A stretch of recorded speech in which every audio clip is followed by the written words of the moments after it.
Hey guys, we're going to talk about figure 4 traps today. This is probably the #1 most common primitive trap out there. It's the one that almost everybody starts off with. And I'm going to talk a little bit about what makes them more or less successful when set up in the wild. So the first thing that you can see is on my trigger stick, the end of the stick is split and the bait is wedged into the stick. There's a lot of tension in there, and it's going to require a pretty nice tug to get that out. Second thing is, let me come down even. It has to be an acute angle on here, and you really want the trigger stick to be at least 50% of the way in.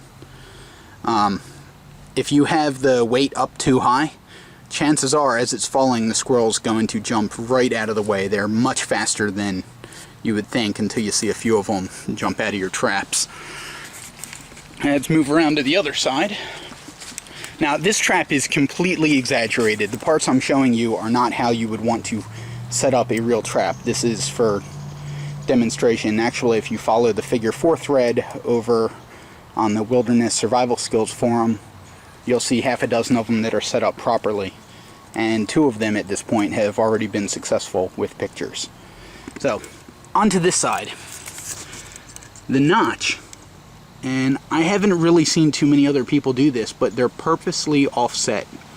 You want between 15 and 20 degrees offset to increase sensitivity, and I'll be honest, if you try this, it's a lot harder to set. But generally speaking, the harder a trap is to set, the more sensitive, the more likely you're going to get the squirrel. Another thing I do, well, you can't really see it until the trap is set, but it's actually rounded off on the trigger mechanism where the friction is between the vertical stick and the bait stick. It's rounded off to make it more sensitive. Now, there's a whole bunch of sticks sitting on the table. Now, the ones that you would set, these sticks are actually sticking into the ground 2, 3, maybe 4 inches if the ground is soft enough. And what they do is prevent the squirrel from jumping to that side of the trap only. Why would you worry about one side more than the other? Well, as you can see, the trigger mechanism on this one is right-handed, as in from this angle on the camera, the squirrel has to pull it to the right in order to set it off. Pulling it up, down, left, unless he gives a really strong tug, which you'd be surprised how delicate they can be. Unless he gives a real strong tug, he's not setting that thing off unless he pulls it to the right. Because these sticks are set up on the right, he'll be pulling into a wall that, when this is set properly, would be stuck into the ground. You want him to have to change direction. It might only take him a split second, but sometimes that's enough to make sure he gets caught in there. And we're going to go around to this side again. Squirrel has a very easy way in, and we're going to find something very small to tap that and show just how sensitive this trigger is. Actually, give me just a sec. Okay, I think I'm gonna just cut that out of the camera because that's me walking around for 2 minutes looking for a twig small enough. Anyway, we got a small twig, and it should not take much of anything. Just dropping the weight of the twig. Like that.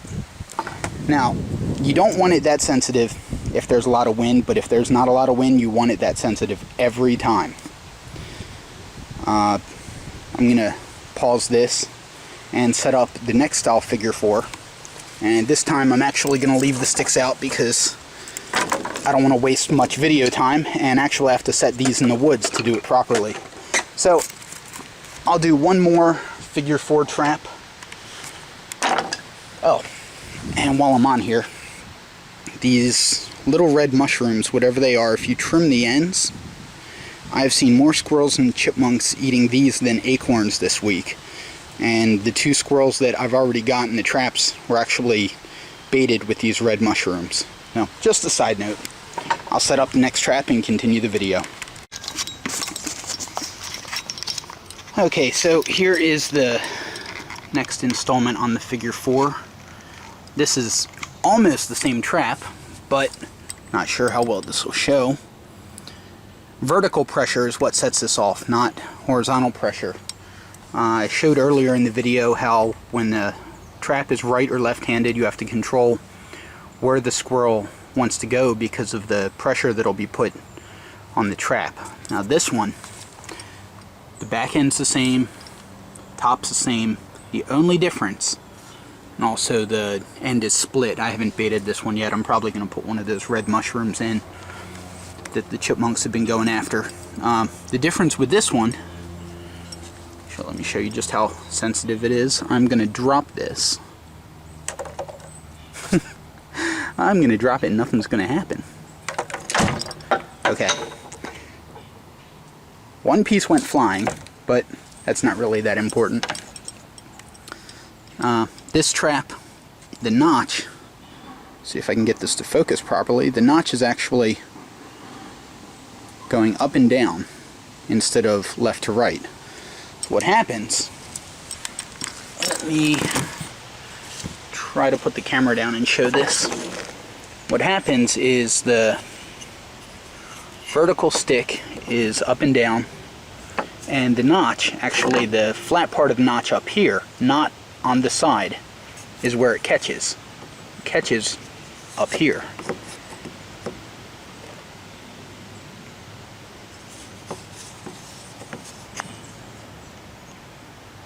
Now, one of the things that I've done to make this more sensitive, because I'm actually going to set this one in a few minutes, is I've rounded off the end.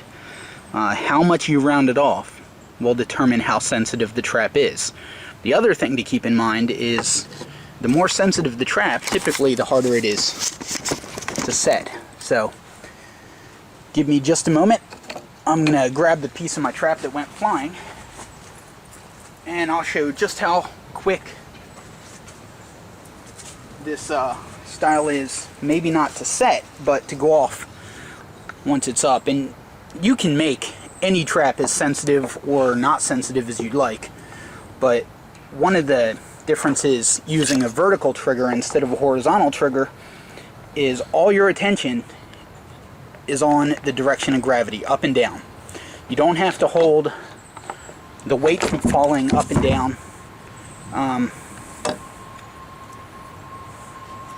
Yeah, it got me pretty good. You don't have to hold the weight from falling up and down while you're trying to adjust side tension on the trigger.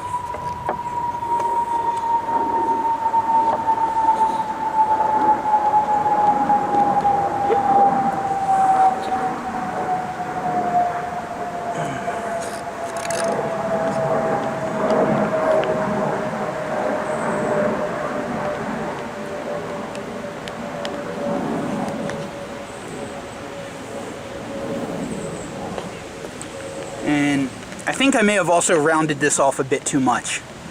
This thing is a hair trigger right now, and if I were to set this somewhere that wasn't fully protected from wind and things like that, this would not be a very effective trap, because it would likely go off before an animal set it off.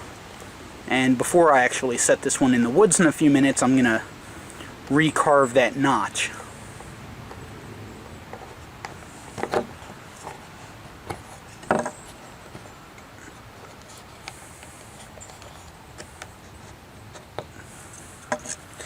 Now again, there's a correlation in how sensitive a trap is and how hard it is to set, and nobody's going to set one trap for food.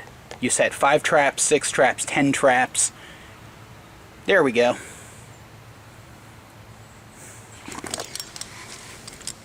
And that one got me pretty good. So, very sensitive. I'm hoping this works. I'm just going to drop this.